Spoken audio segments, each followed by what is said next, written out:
Bonjour les amis, bienvenue sur la chaîne pour ce deuxième tuto intitulé Le chemin de l'eau. Ce tuto évidemment concernera nos plus jeunes gens hein, dans le savoir et forcément ce qui est au programme à l'école primaire. Voilà, alors sans plus attendre, si vous n'êtes toujours pas abonné, abonnez-vous. Appuyez sur la petite cloche sur le côté où vous recevrez toutes les notifications lorsque je publierai de nouvelles vidéos. Et laissez un pouce bleu. N'hésitez pas à laisser un commentaire et posez vos questions. Si besoin est, j'y répondrai.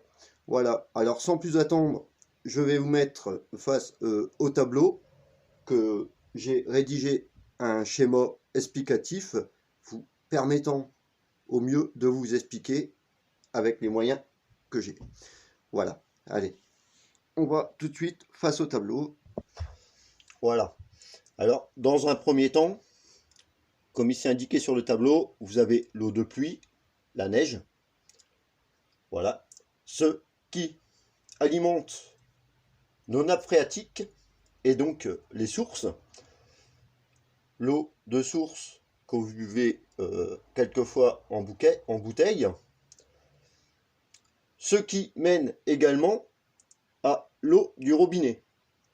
Néanmoins, quelquefois, l'eau de pluie et l'eau de neige peuvent aussi, par le biais des fossés et des conduites d'eau pluviale, alimenter nos ruisseaux qui se jettent en rivière et généralement peuvent également alimenter des étangs.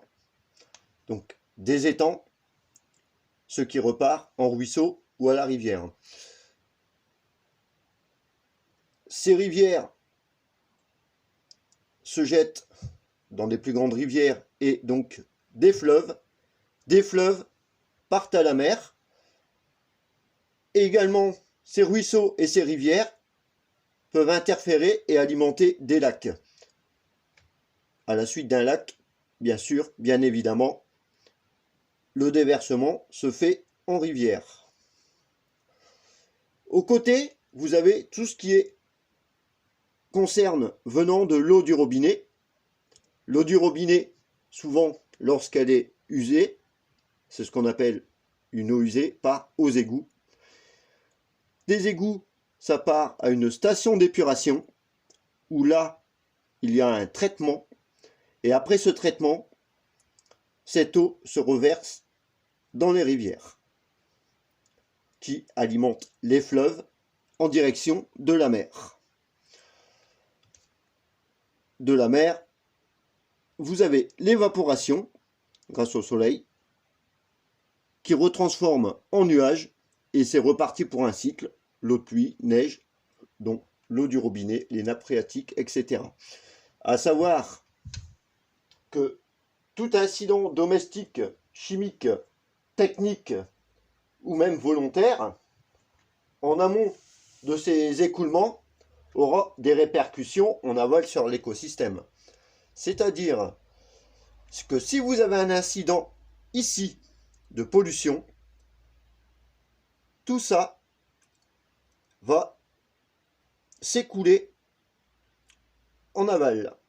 Donc, vous pouvez polluer d'un ruisseau, vous pouvez polluer une rivière. Vous pouvez également, par le biais d'un ruisseau, polluer un étang, ou même des fleuves ou un lac. Voilà. J'espère que ces explications auront été assez claires. N'hésitez pas à poser vos questions dans les commentaires. J'y répondrai. Et on se revoit bientôt pour un prochain tuto sur la vie aquatique. Voilà. Alors, ceci est une chose globale à savoir en termes d'un premier cycle avant d'aller à la pêche, le cycle de l'eau. Voilà. Allez, salut, à bientôt les amis.